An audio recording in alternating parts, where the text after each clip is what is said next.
The hosts and guests on Everything's Messy podcast are not licensed healthcare professionals. The discussions in our episodes are not personalized medical advice. Always consult a qualified healthcare provider for medical guidance.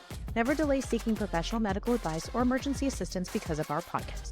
We encourage consulting with a healthcare professional before making any significant health changes. By listening to our podcast, you agree to the disclaimer. Thank you for listening to Everything's Messy.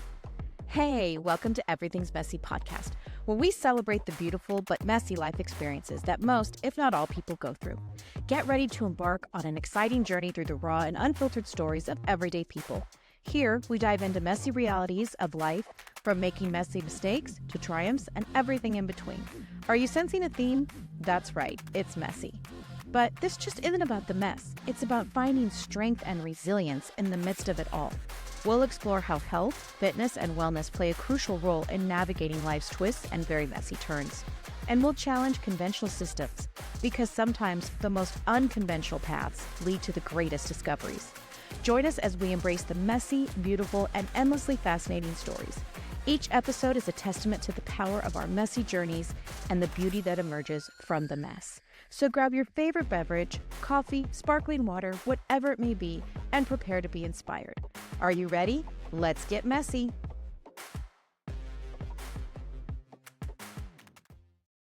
Hey everyone, welcome back to another episode of Everything's Messy podcast. I am your messy host, Sarah. Okay, today I have a really exciting guest. Joining me today is Courtney Townley, fellow podcaster of the Grit and Grace podcast, which we absolutely love podcasters, new author of The Consistency Code, which sounds like an amazing book. We're constantly talking about consistency, not perfection, so I'm anxious to hear about that. She focuses on self-leadership and health, helping women rebuild trust with their bodies, create sustainable habits, and approach wellness in a way that actually supports their life. Oh my gosh, tick, tick, tick, tick, tick. Like you check all the boxes. Welcome, Courtney. Thanks so much for having me. I'm thrilled to be here. Yeah, this is sort of a true alignment as we talk about. I've been doing a lot of episodes lately on burnout and just, sitting in the mess and being okay with burnout. But I love how you kind of take it a step further and you're like, okay, now we have to create a life that we want to live in, even with all of these things going on. And before we get into that, though, because this is Everything's Messy, why don't we jump off and start with your messy story, which was very interesting to read. Yeah. So my messy story, I have a lot of messy stories, but I Don't think we in all? terms of the work that I do now, because that was a huge pivot for me. I've been in the wellness industry for 30 years. And I would say for about the first 10 to 15 years, I was very heavily rooted in what we're kind of sold health and wellness as, which is diet and exercise, right? So I was a professional dancer for many years. I kind of fell into the fitness industry because how awesome as a dancer that I could teach movement for a living. But what I learned very quickly is that people weren't actually coming to become better movers. They were coming to me because they wanted to feel better in their lives. And I was so ill-equipped to help them with that because I was young, I was naive, I didn't have the education.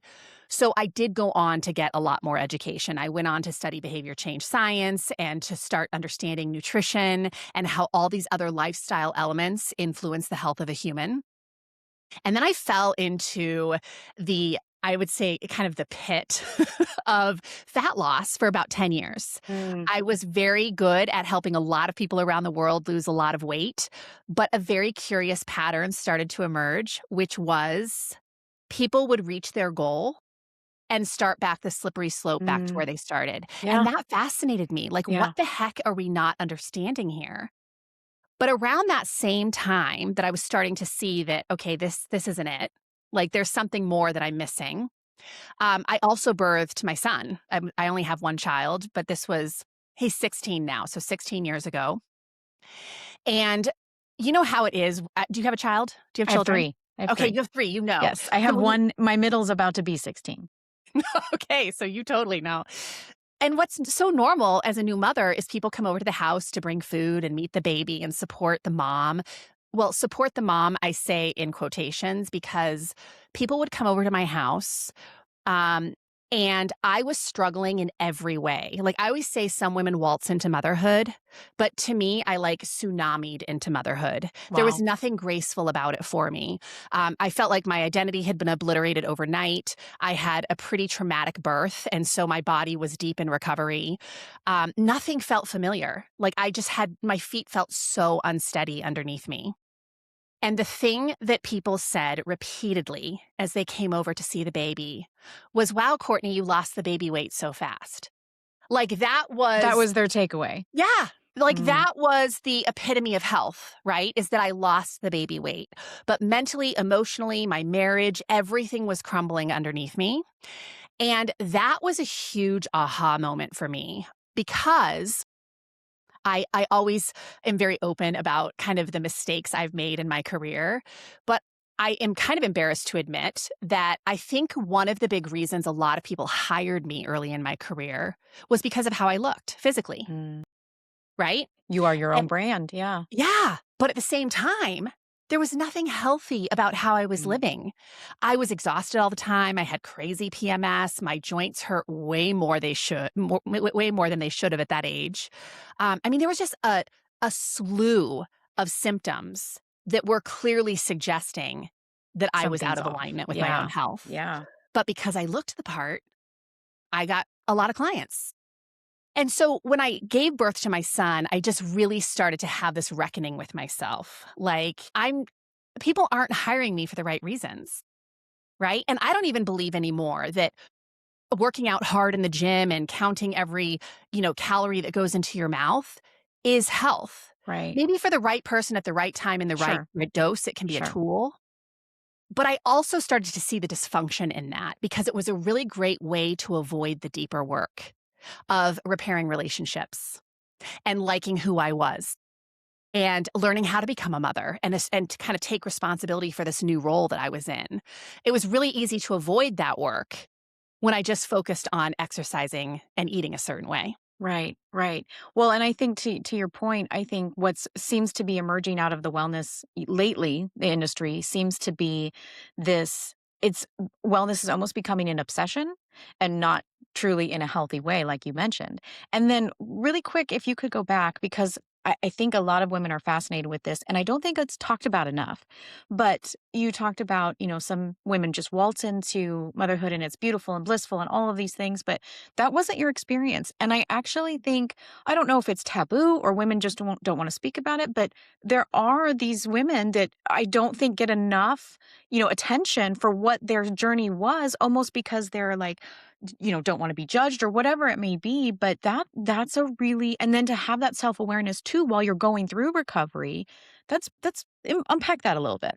Well, I think it's two things, right? I think there's um, the shame, right, that comes along with, oh my gosh, like I brought this new human being into the world and it should be such a joyous, wonderful thing. Yes, it is Of that. course. Yes, of course. And it's really freaking hard, Yeah. right? Yeah. And there is the identity shift and there is all the disorientation of like, I don't even know how to navigate this. Their baby doesn't come with a manual, Sure, of course. and so I think that for me, that was a really big part of it. And I do think that life, like I always say that, the wellness industry loves to teach the once in a lifetime transformation. That's what the before and afters are. It's like these big changes. But what I stress so much in my job now is that life is transformation. Absolutely. Motherhood was a transformation. It was messy. It was hard. It was wonderful. And I needed tools that I didn't have. I needed skill sets that I didn't have. And I had to go out and learn what those skill sets were. And I wish that I had learned them earlier. But Sure. my mom didn't talk about these Sure. things. No, it I didn't was learn them in almost taboo school. to talk about. Right. Right. Totally. And then, of course, now I'm on the doorstep of 50. And it's now there's this whole new transition that's been happening for a while, which is I started, perimenopause years ago. And I'm still in the depths of that. And your And boy, is that tolerance. messy. Oh, yeah. But the beauty and the hardship of it is that our tolerance goes way down because we're losing the hormones that help us to be tolerant, right? Progesterone and estrogen. That's hard because we become more reactive. But the beautiful side of it is that we also become less tolerant of other people's BS and our own. And I would say, like, I am taking ownership for my own BS in a way that I never have in my lifetime. That's Like, a big wake-up call too. I mean, you could sit yeah. in that for a I know I could. I could sit in that for a long time, and it's funny you mention, the journey and the transformation. I always say on this podcast, always, I'm not the before picture, I'm not the after picture, I'm the little and it should be this big, but I'm the little black line in between because I'm still on my journey and I haven't arrived where I want to go, but this part that just, separates it should be this because it's not just that easy switch as people like to say it is. It's definitely not, and I don't think we talk it's the messy middle, literally, right? It's that place between where you are and where you wanna be. I use the term midlife a lot, and it's so funny because people get so caught up in, "Well, what are the years of actually midlife?" And I'm like, midlife really could just be defined as that liminal space between who we've been and who we're becoming. 100%. And often that reckoning is happening in the deepest way at midlife because we're being faced with our own mortality. We're I call it the renovation years, midlife, because we start looking around at midlife and we see some really amazing things that we've built and created and things that we definitely want to keep. And we also start to see some things that, you know what, I've never liked that. Right, needs to Or go. that's just not serving me now. It's got to Yeah. go. And I think it takes a level of bravery to do that renovation work. And that's why I get so excited about the work that I do now, which is really just helping women to be better leaders in the wellness industry of themselves, like through the wellness space, which means they start doing a lot more insourcing than outsourcing. I love that. I love Yeah. that. And that It's it's important too. You were talking about, I love the word that you used was self-leadership. I'm always saying you have to be your own self-advocate to get people to listen to you. And with that, that means you have to have your education and just learn a few things so you can go into the doctor's office or where you're going to go and be empowered and have the right questions to ask and the things that you want to do and take ownership of that. And when you add that component of self-leadership, you're leading yourself into whether it's better health or better mindset or whatever that may be. But like you said, you have to take ownership of it. And I love, and I'm sure you've experienced this, there's a lot of times, a lot of people that I meet, they just want me to give them the recipes or they just want me to give them the how to and have it all figured out for them. And it just doesn't work that way. No, because we're all different humans with different likes and dislikes, different genetic blueprints, different desires. So, me showing you what I eat in a day, how is that helpful? It doesn't help. Like, we can talk about, like, if you truly don't understand what protein sources are, Sure, let's sure, have sure, that sure. Yeah. conversation. But me telling you what I do for exercise or how I eat or what my evening routine is, it's totally irrelevant because you're a different human. And so I can ask you great questions to help you get clearer on what works for you. But me showing you that isn't really where it's at. No, Like, it that's not isn't. really going to change you. But if you always talk about, consistency over perfection, and we're not looking for the, perfect whatever outline it's going to be, you just need to make these habits, develop them, and continue on just being consistent with it. Even if like I tell people all the time, show up, put one foot in front of the other, do 10 steps, 20 steps to the door, whatever it is, start so then you can build upon that. And I think that's sign of sort of the same message that you're trying to give. And what do you think is people's almost, do you think it's a level of bravery or do you think people are just unsure? Like, what do you think stops them from having that next step to take? I think it's so many things. I mean, I think especially for women in the midlife season, it's when a woman says to me, I don't know, I never co-sign on that. I don't believe it. I don't believe that she doesn't know one thing that she could do to elevate her health and happiness. I've never in 30 years of working with women ever found that to be true.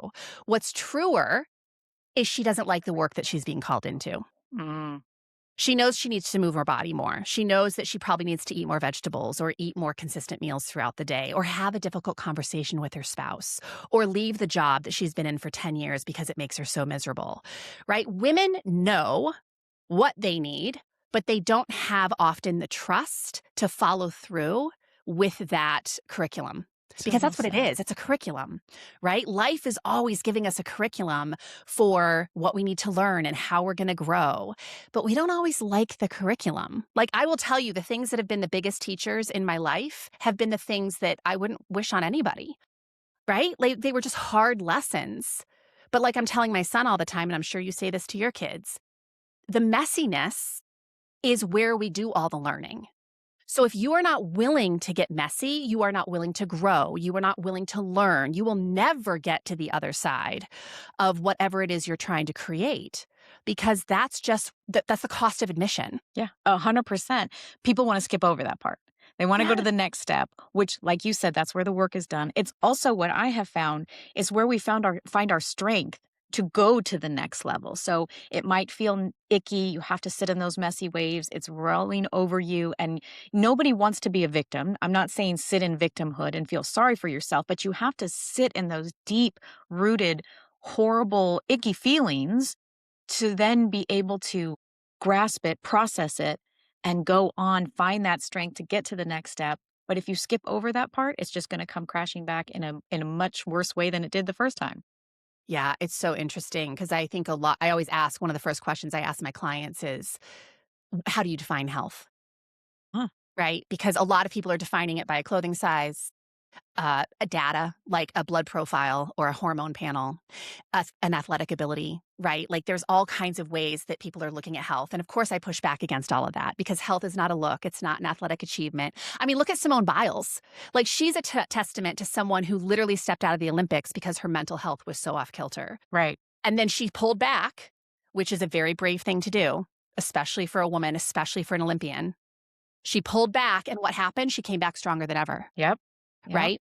And so health is really, at the end of the day, it's a relationship because life is relationship. You are in relationship with everything in your world: time, boundaries, food, exercise, other people, and most importantly, of course, with yourself. And there is no drug. There is no exercise program. There is no diet out there that is going to help you to improve that relationship with yourself 100%. Like it's what we call deep work, right? It's underground work that nobody sees. It's asking yourself good questions. It's changing your self narrative. So you're actually talking yourself into the life you want rather than out of the life you want. It's picking yourself up when you fall down and just dusting yourself off and reminding yourself it's okay. And I think, unfortunately, there's been just like a cultural conditioning, and families and all kinds of, spaces and places in our life have conditioned us to be very hard on ourselves, to be very unforgiving, to not trust ourselves. Somehow, a lot of women I coach, when I tell them to be compassionate, the number one response that I hear if they extend compassion to themselves, that they won't show up to do the work if they're nice to themselves. And I'm Wow. like, that's fascinating. That So is tell me what fascinating. happens when you're a jerk to yourself. Because Right. here's what I see. When women talk ill of themselves, Right. even in their head, what happens? Well, they feel crappy. Mm-hmm. And how do you behave when you feel crappy? Well, you skip the gym, you eat garbage, you scroll Netflix, you watch all the series, you shop online for things you don't need. Like there's all kinds of things we do to feel better because we were responsible for our own suffering. Right. We're the one who created the sort of the narrative to begin with. Sure. And ultimately, I would think you would agree they are considered distractions from the actual, Of course. thing that we're doing. Yeah. But I would also go almost as further to say that depending on what K-hole you get sucked into, especially online and all of the nutrition and things and everything that's coming at you, it's almost as, I mean, we know innately we're supposed to move, we're supposed to eat well and all these kinds of things, but it almost those things become a distraction almost because like you had mentioned, if you're not doing the work internally, it doesn't matter if you're, making yourself do 3 miles or then beating yourself up because you didn't do 3 miles or whatever it is. Those ultimately do seem like a distraction because you're not aligned with whatever's going on here, and then, in my case, you add in the autoimmune diseases and all of these other things that are going on. And my husband calls it the self-licking ice cream. I mean, you're just going around and around and around. And I think that's where people or, women mostly, or we're just like, that's it. I'm just not going to do anything. I'm paralyzed. Well, it's also socially acceptable to make the body the scapegoat. So the scapegoat's the thing in the story that gets blamed for everything that goes wrong. Your body is not the problem. Your body's never been the problem, right? The messages the body gets, that can be a problem. The way that we treat the body, that can be a problem. But the body itself has done nothing but show up for you every day since the day you were born. It is the most loyal thing you have in your life. Period. Yeah. Now, does it look exactly the way you want it to look? And does it perform every function to the degree that you want it to function? Of course not. No, but I also argue that a lot of people are in a dictatorship with their body, not a relationship.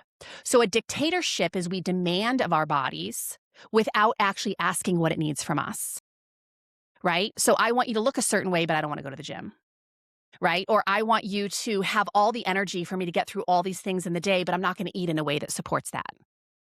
Right? Like that's craziness. That's so true, though, especially, and this is for myself and my other T1D besties out there. A lot of times we become a slave to what our blood sugar tells us we should be Sure. doing Chemistry. Yeah. versus knowing what we should be eating or because we get so burnt out on having to make these decisions all day long. I mean, most people can look at a piece of pizza and go, yeah, that's not going to be good for my hips, but I'm going to go ahead and eat the pizza. Whereas we have to do the math and how much insulin and pre-bolus and all of these things that go into just a simple decision of food to go into our body that Exactly. we sit there and go, done. Yeah. Don't care. Yeah. So I would say the biggest area that I coach on in my work is the practice of follow through, right? Like we can make all the commitments in the world. We can sign up for all the programs. We can make, the color coded, beautiful journal. But if we aren't following through with any of it, none of it matters. Right. And when it comes to follow through, like doing the things that will actually help us to create the life we want, it always comes down to four things. The first one you just mentioned, biochemistry. If your biochemistry is jacked, you are going to be reactive. And chemistry will always win over your brain. Always. So if you're not feeding yourself well, if you aren't getting enough sleep, if you aren't moving your body, right, your body is going to get agitated and it's going to get reactive, not proactive. The second thing is we often fail to have a plan for how we're going to move the needle of progress. Not someone else's plan, not someone else's 21-step plan, but our own plan that actually works within the context of our life. I Because love this. someone can tell me to go to the gym 6 days a week to a 6 a.m. boot camp. I promise I will fail by Tuesday. Because number one, at this age in my life, I don't want to get up that early. I don't often have energy to do long workouts anymore. And I don't look at that anymore as a problem. I just look at it as a changing physiology. And this is what self-care looks like now. And to that point, the consistency that I really advocate for in my book is just consistent self-honoring. And consistent self-honoring at 50 looks radically different than what it looked like at 20, right? And if you can honor the season you're in, you're going to do really well. Yeah. So the third reason we don't follow through is because we are not we're not befriending emotion. So like you mentioned earlier, we don't sit with the hard stuff. We eat the hard stuff. We scroll the hard stuff. We complain about the hard stuff, but we don't actually sit with it, learn from it, and act from that place of learning. So expanding emotional capacity is huge. And it's definitely a skill set I did not know about, and probably until my late 30s, early 40s. And then the final one is mindset, right? Like it's parenting your brain. Your brain is very reactive by nature, right? That your amygdala, it's kind of scanning your environment all the time for threats. When you talk to yourself like a jerk, that's a threat. When you make a small problem into a really big problem, that's a threat. And so what does the body do under threat? Well, it wants to retreat, right? It wants to do anything to self-soothe, to make you feel safe. And food and alcohol and all of that is a great way to self-soothe. Mm-hmm. And so we have to learn how to think in ways not that are positive per se, because I think there's this messaging that we're supposed to feel good about everything. We're supposed to be just think positive, just be happy all the time. Okay, you can't lie to yourself. Right. Like a lot of No. life is just really hard. It really is. Yeah. So can you think in a way that's useful? So case in point, I'm a big Great Dane person. I had a Great Dane, 7 years old. He was like the love of my life. Hmm. But anyway, he was 200 pounds, blind, incredible dog. He passed away in March. I'm so And sorry. if someone told me in that moment to think positive about the death of my dog, Oh, I forget it. probably would have punched him in the face, right? And well deserved. Yeah, 100%. nothing about that feels true. But what would be useful for me to think about with the death of my dog, so I don't end up living in that space of despair, is just that how lucky am I that I got 7 years with him, right? And just all the lessons he's taught me. And that grief is, I always love that quote, like grief is the cost of love, right? So I love that dog so much. Of course I feel grief. Sure. So it's not talking myself out of the grief. It's just saying, hey, something hard just happened and it's okay to be with it and in it, but we're not going to live here. Right. Okay. So we're going to be Right. here for a while and that's totally cool. And there's going to come a point where you're going to get tired of being there because there's just too much life waiting for you. Sure. And if you struggle to get to that place, then you need help, Yeah. right? You need to Yeah. talk it out. You need to go, I don't know, work it out, like figure out what you need outside of yourself to maybe help lift you up. But the idea is not to erase difficult emotion from our life. It's really to allow ourselves to feel it, learn from it, and then also, figure out what we're going to do based on that. Like, what does self-care look like in the face of my dog just dying? Well, I guarantee I did not go to the gym the next morning and feel like giving it my all. That's not. Sure. No, Right. I wanted to cry myself to sleep and get up in the morning and then get a cup of coffee and pull the covers back over my head. And I gave myself that grace for a couple days. And then I just realized, I know, like, okay, it's time. Like, it's time to keep moving forward. I'm still going to have a heaviness, but I had to coach myself through that so I wasn't just wallowing in it forever. And so anyway, those are the 4 things that I think can really No, help follow through. I love that. And so one of my questions would be, does self-sabotage fit into any of those maybe? And or like you had talked about, we want to self-soothe and all these kinds of things. I always refer to it as my inner toddler. And my inner toddler is the one that likes to go to the fridge at 2 o'clock in the morning and see what kind of trouble we can get into with the food that we're going to eat. Even though I already set intentions for the day of I had my macros and I had all of these things, but if I don't quiet down that inner toddler, she's going to just come out and scream. And so do you think that self-sabotage actually kind of goes in with that as well? I do. And it's really interesting because I know that we talk a lot about self-sabotage in the wellness industry. But if you actually look up the definition of self-sabotage, it's intentionally harming oneself. And I've never worked with a woman, again, in 30 years, who has intentionally hurt herself. Not ever. I have never had a woman say, you know what? I woke up at 2 a.m. and I really wanted to be a jerk to myself. So I went to the fridge to do that. So I always look at self-sabotage as self-soothing because it's exactly what it is. There is, or it's jacked chemistry, right? Like our chemistry can be so dysregulated that we're getting signals that aren't necessarily true. Like I'm hungry at 2 o'clock in the morning when you just had a good dinner and you ate really well the day before. So that could be true. But self-soothing in today's world, we are masters of it. And the Right. unfortunate part is we're sold so many false solutions, right? Mhm. So quick fixes, we call them false pleasures. Lots of things that will immediately and also artificially alter your chemistry to make you feel better. Hmm. So I can eat something to artificially change my chemistry immediately. I can eat sugar. I can drink alcohol. I could eat a bunch of bread. I could, whatever the thing is for you. Everyone has their own vice, right? And I would feel better. But the problem that kind of created that urge has not gone away. Mhm. And so I think that when we look, and it's also such a grace-filled way of thinking about our behavior, because so many women I work with are so freaking hard on themselves about what they're doing and not doing in terms of their health. And when we examine their life, none of it's a surprise. They are so tapped out. They are so stressed out. And again, because I largely work with the midlife population, their hormones are declining, so they don't manage stress as well as they once did, and they wonder why they need so much self-soothing. It's not a mystery. Right. Like, this makes perfect sense. So what if we started to find some ways of you soothing that did not have a negative consequence? Now, here's the hardship in that. It's going to require more effort. It requires more effort for me to put on my sneakers and go for a walk than it does for me to go to the refrigerator and eat ice cream. Absolutely. And Absolutely. so that is the tough part. And so we have to break down the behavior into a small enough chunk that the effort doesn't feel intense. Right? So if I tell myself like I'm hungry for ice cream and I say, okay, I'm going to go for a walk instead. I'm going to go for a 45-minute walk instead. Okay, my brain freaks out. Like 45 minutes is a long Right. time. Because you have to soothe the toddler or Totally. she'll go insane. Right.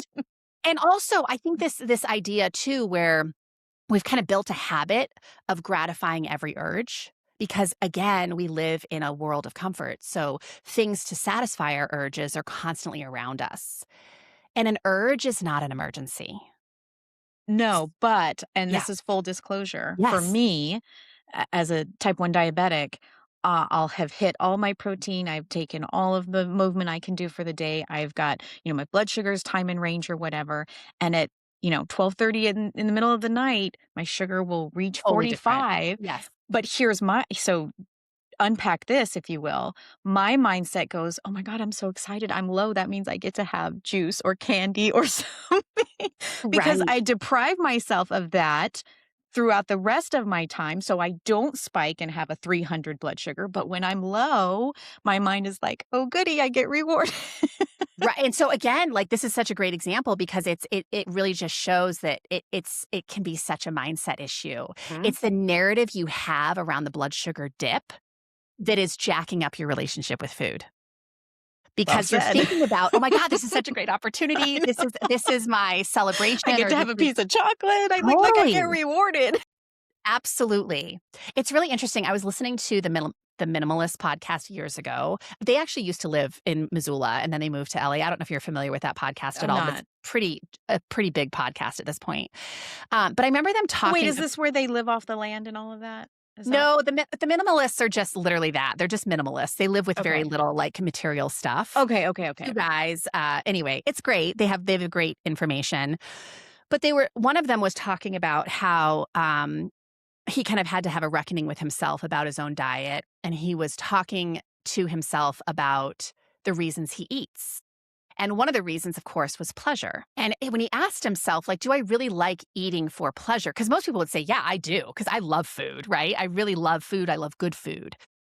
Well, there's a difference between eating for pleasure and getting pleasure out of the food you eat, right? So if every time I'm Oh, seeking pleasure, I turn to food, that can be problematic. But if I eat food in a way that brings me pleasure, I put on nice music, I'm with my family, I make my plate beautiful, it's food I enjoy, that's something very different. completely different. Yeah. And so I talk about that a lot with my community because we just finished this challenge called Nourish Better. And it's just literally for 14 days, I just ask them questions every day about their relationship with food. And one of the questions that I asked them was, what are the reasons you eat? And do you like your reasons? And a lot of the reasons we eat for stress, for entertainment, because we're bored, for pleasure, like when we really examine those reasons, a lot of times we don't like them Mhm. because Well, sure, because they're probably not for the right reason. but here's the thing, like, only you can decide what the right reasons are. Like, if my best friend comes into town and I haven't seen her in 10 years, am I gonna, eat a meal that's, like, just, vegetables and, I don't know, protein and not have a glass of wine? Probably not. I'm gonna eat whatever I want with her, and I'm gonna like my reasons because it's a celebratory thing. Absolutely. But it's the dose that matters. Like, if I'm always eating for pleasure, if I'm always using an occasion, because I do see a lot of my clients do this, where it's like there's always a reason for them to rationalize eating in a way that's out of Mm. integrity with what they want. Like socially and things like that. Totally. Celebrate things Socially, that are they have going a on, weddings. wedding, Yeah. it's Halloween, it's Christmas, their friend comes into town, and it's like, okay, we could sit here and rationalize all those reasons are okay.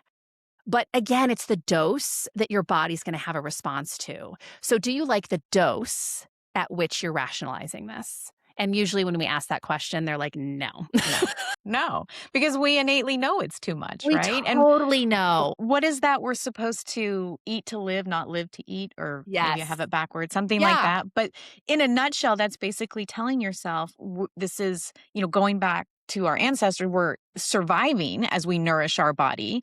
But most of the times nowadays, because of the present day, and that's wonderful, and we're so blessed to have this abundance of food that we have, but we're not hunting, we're not gathering, we're not Yeah. having to live off the land. Most of us aren't Yeah. anyway. Sure. And we, have the convenience of going to the store and grabbing whatever we want. And then that part dwindled into, well, now we have all these convenience foods. And that part goes into, look, I just went to the store, but now I want to go out to eat, to that part. Like it just is sort of that slippery slope. I also hear a lot of people say, well, I eat for connection because it is very ingrained in our culture that we gather around the table. But it's also true that we eat for disconnection. I mean, how many family affairs or parties have you been to where people are drinking to the point of you're not connecting with them? They're not Right. even there, right? Right. Or we eat when we're not hungry because we're trying to disconnect from a difficult situation. And even the rationalization of I eat for connection. Well, why can't we eat something that is actually nourishing for us and feel Right. connected to other humans? Because one of the problems I see a lot of women and my clients will be coached on is they go to a party or an engagement and they feel pressured to eat whatever the host provided. And their rationale is it's something that helps them to feel connected. They're not making waves. They're not making the hostess feel uncomfortable. And in my I head, I'm mean, thinking, so you're basically lying to the person about sure. who you are for their comfort. And again, that's just something to examine. I'm not the person who gets to decide if that's right or wrong or healthy or not healthy. No, But but those that does sound like a very female mindset. That does sound people pleasing. very, Mhm. whereas, and this isn't an attack on men, but most men wouldn't give it a second thought. Most men don't do what they don't want to do. Whereas women were thinking of everyone around. I'm not even saying that's a negative thing. I'm just saying that's the difference between men sitting here going, well, I don't need that. I don't want that. Most men. And then other women are just like, well, no, I don't want to hurt anybody's feelings. I want it to go smooth. I don't want to be the problem or the troublemaker or, the list goes on. Hey, messy warriors. So if you're looking for some help, some guidance, how can I get back on track? Maybe you're newly diagnosed T1D or are a parent of a newly diagnosed child of T1D. Check out my website. There's lots of stuff that I'm offering, lots of support. Look, the T1D world is so much to unpack. It's going to take a long time to get in and settled. So if you need some help, reach out, let me know, and I'm happy to start you on your journey, or maybe you need some guidance on how to make a better plan. Whatever it is you're looking for, check out everythingsmessywellness.com. And as always, keep it messy.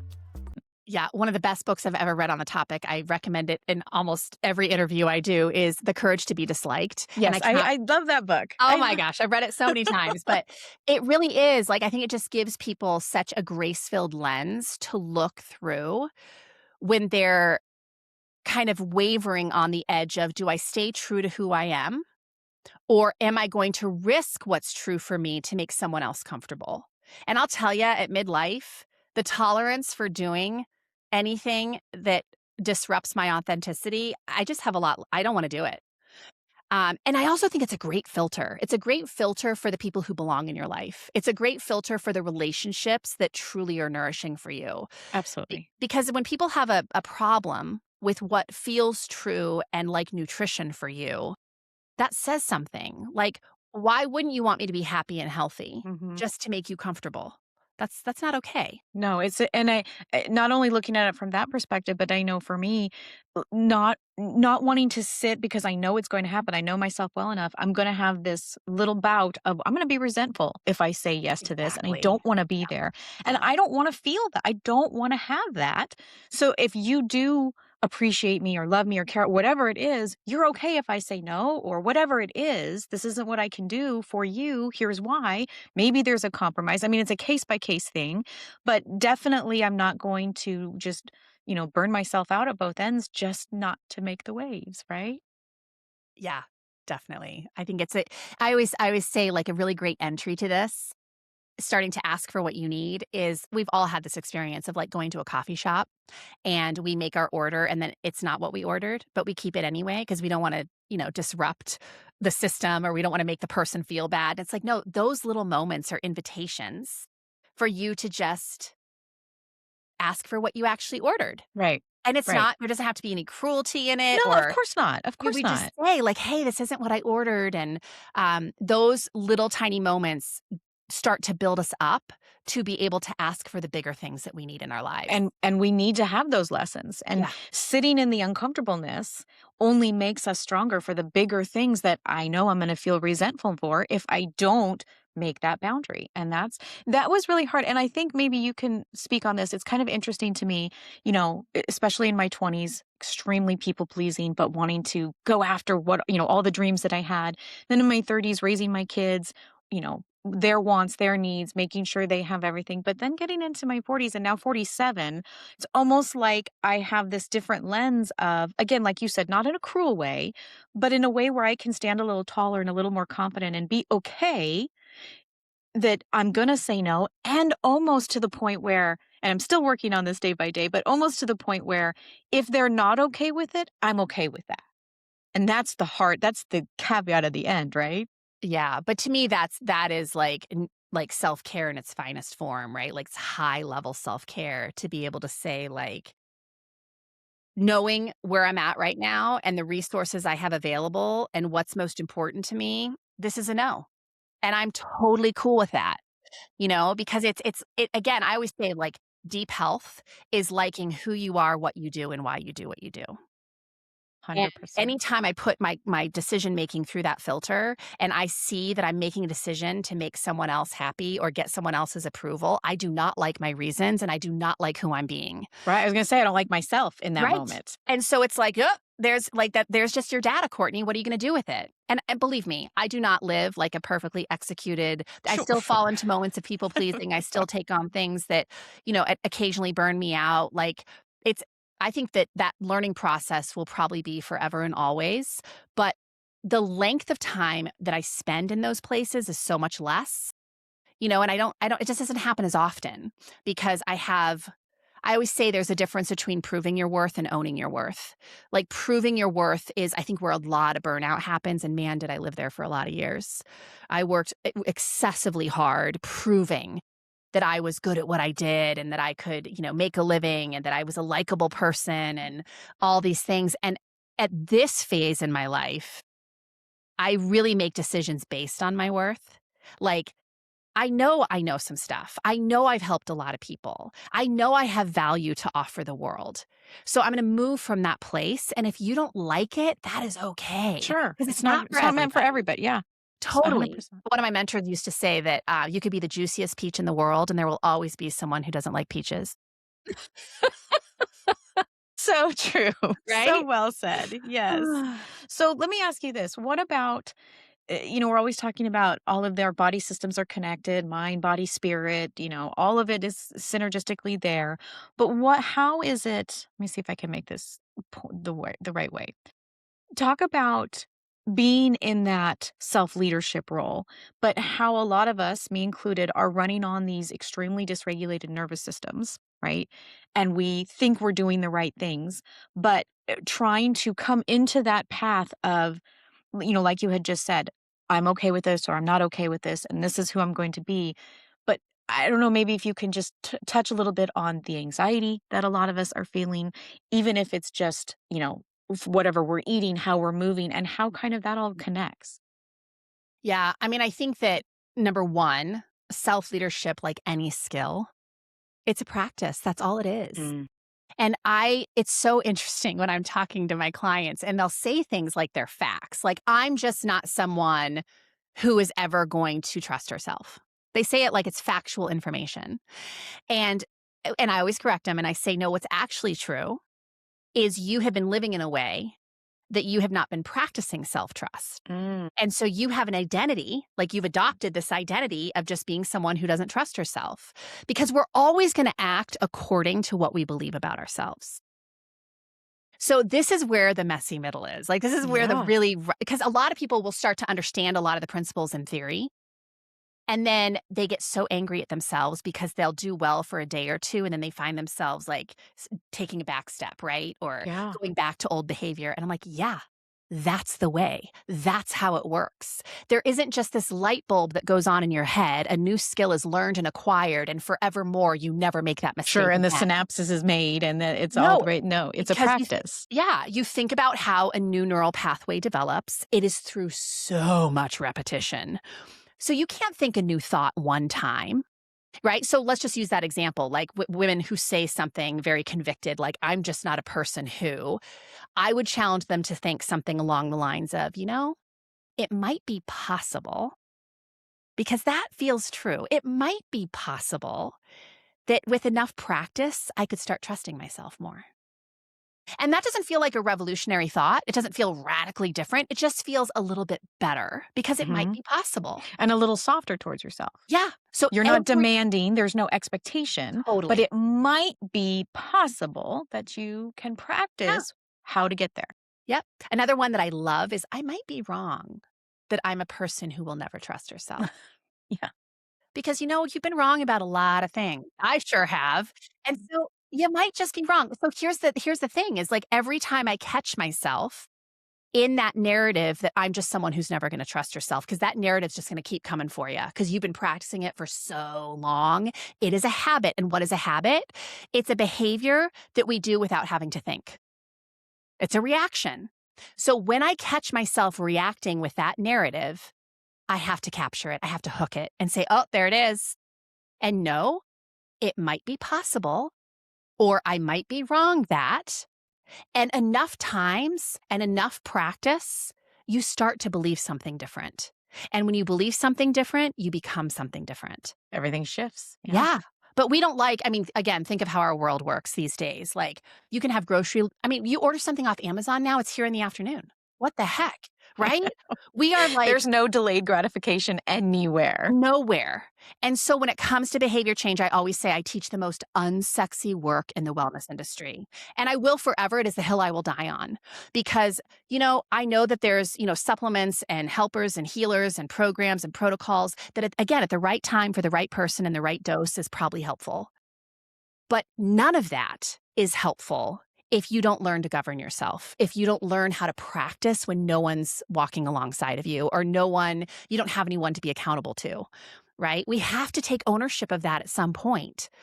And so, yeah, the self-leadership, it's so messy. It's so wildly uncomfortable and disorienting if you've never done it before. But oh my gosh, is it liberating?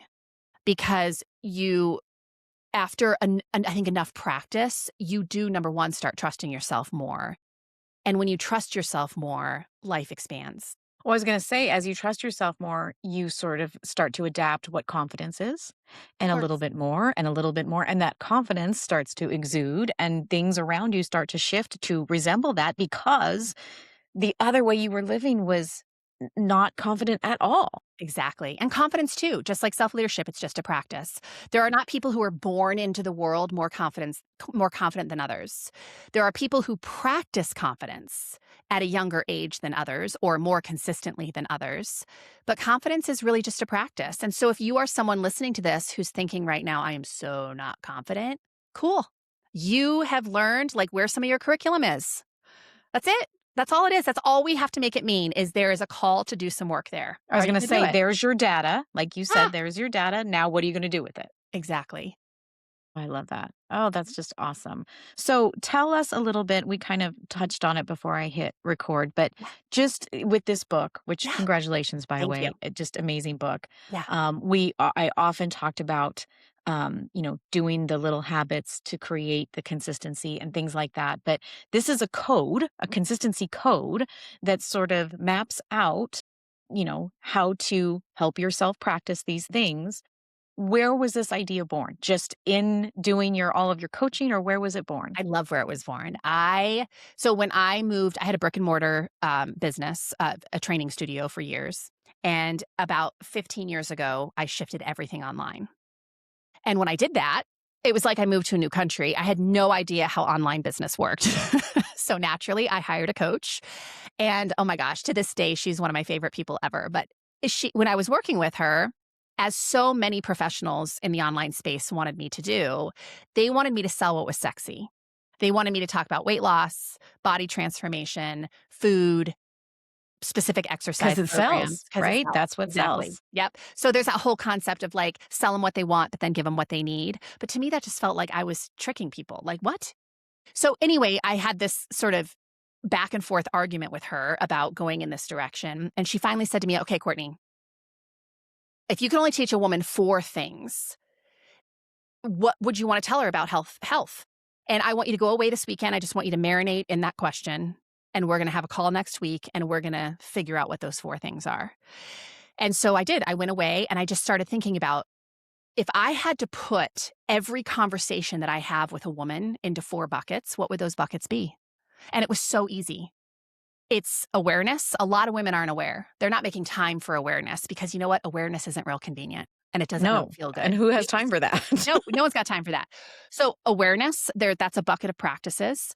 The second bucket of practices is organization, because women are awesome at organizing the kids and their husband and the business and all the things. But what do they do with themselves? Well, when I have time. Okay, we all know how that works. Like, come on, right? So we have to not only put ourselves in our schedule, but we also have to be really, really radically honest about the resources we actually have, not the resources we wish we had. Okay, so that's a part of organization. The third bucket of practices is that whole piece of befriending emotions, learning how to expand our capacity to feel the whole spectrum of human emotion and not buffer when we feel something hard. I'm not going to drink because I'm stressed. I'm not going to eat because I'm lonely, right? How do we conquer that? And then the fourth bucket is parenting the brain. I'm sorry, parenting the brain and emotional expansion. Those two go together in the practice of follow through. And then the final bucket is the practice of realignment, because we will forever and always get misaligned. That's human nature. Right? You look at any successful person in history, and none of them can say that I never took a misstep. Right. No, Oh, gosh, the reason no. they became successful was because they took lots of missteps, but they didn't make it mean horrible things about themselves. And they didn't stay misaligned for years or decades. They had ways of getting realigned really quickly. So those are the 4 things that I'm constantly teaching on. And so we just called it the consistency code because it made a whole lot of sense. We're teaching people how to be consistent with that self-honoring. And the book is really broken into 3 parts. Like the whole first part of the book is really talking about kind of the false bill of goods we've been sold in the health industry, what health is and how to go about achieving it. I talk a lot about hormones and how the stress cascade actually works in the human body, because health is really a stress management game. And then Gosh, if we that go ain't into the code. truth. Jeez. Yeah, it really is. And, again, we hear this narrative constantly: eat less, exercise more, that it's all about diet and nutrition. And the formula that I work under is so much nicer. It basically is, we have to remove unnecessary stress from our life. So what are the things that are unnecessary stress for you? Well, negative self-narrative, unnecessary stress. Putting yourself to bed 3 hours later than you probably could, unnecessary stress. Eating tons of processed food or drinking coffee all day, probably unnecessary stress. So there's all kinds of unnecessary stress. It doesn't It's have, just that right there, yeah. if you don't mind the interruption, just that right there, glamorization of that. I can't tell you how many times I have had a conversation with a friend or a colleague and they are glamorizing how busy they are, or glamorizing how they're addicted to caffeine, or and it seems to just be accepted as the norm that this is how the little people move, and it shouldn't be. No. So and the great thing about this is you could literally remove unnecessary stress from any dimension of your life and you would be healthier. It doesn't have to be with exercise or food. It could be in the relationship. It could be with your job. It could be cleaning up something in your environment. It could be anything. But the second part of the equation, and this is the part that I love talking about, is leaning into stressors on purpose. And what I mean by that is Yeah, give that, an example. yeah, so there is stress in your life that makes you more resilient, that actually makes you a stronger and healthier person. The most basic example is literally, like, let's just use weight training, for example. The literal physiology of strength training is that we break down muscle tissue on purpose by stressing it out, so it actually builds back more robustly and we're stronger because of it. Well, you know what? Going after the job you've always wanted, that's purposeful stress. Going out into the dating world when you haven't been dating, but you're really hungry for a relationship, that's purposeful stress. We could give 1,000 examples of on-purpose stress. Studying for an exam because you're trying to get some kind of qualification for something you really care about, right? Like, stress is not inherently bad, But when our stress bucket is overflowing, because there's so much unnecessary stress in the bucket too, that's where things become problematic. Yeah, two of So my most hated expressions, a stress-free life and work-life balance. Both I think are so false I'm and with you. so Yeah. full of shit. It's not Yes. even funny Yeah. because you're always going to have stress, like you mentioned, good or bad. We're always going to have stress in our Always. life. It's what we're doing mentally, physically, and spiritually to combat that. Yeah. And then the work-life balance. I mean, I don't know who came up with that, but it's such horseshit. I don't know either. Well, and look, like writing my book was purposeful stress. It was so hard. It was so much work. I knew it was going to be a temporary period of time, which is how I got through it. And I had to sacrifice a lot of things that I care about in order to get across the finish line. But I liked my reasons, right? And it Bigger picture, also, bigger picture. yeah, it also gave me fire to care for myself in a way that I could get the book across the finish line. Because if I wasn't sleeping, if I wasn't eating well, if I wasn't doing the basic, I call it base camp, the elements that help us to stay healthy, there's no way I could have gotten this book done. Sure. And it may not have been, even if you did, it might not have been the result in which you really wanted it to be because you weren't firing an optimal, range of what you could be doing. Yeah. So true. So true. So yeah, remove unnecessary stress and decide where you need to start leaning into some purposeful stress because both matter. Amazing. Courtney, you are amazing. This has been amazing. Do Oh, you're a you, great interviewer. oh, thank you. Where can people find you? Yeah, I mean, the best place is probably my website, graceandgrit.com. Which I love the name, by the way. I love that. Thank you. Yeah. Oh my gosh, it's so funny because, I mean, it's been my brand name for almost 15 years. We did trademark it, by the way, but oh my gosh, trademarking is, I don't know if you've ever, Messy. it's so messy.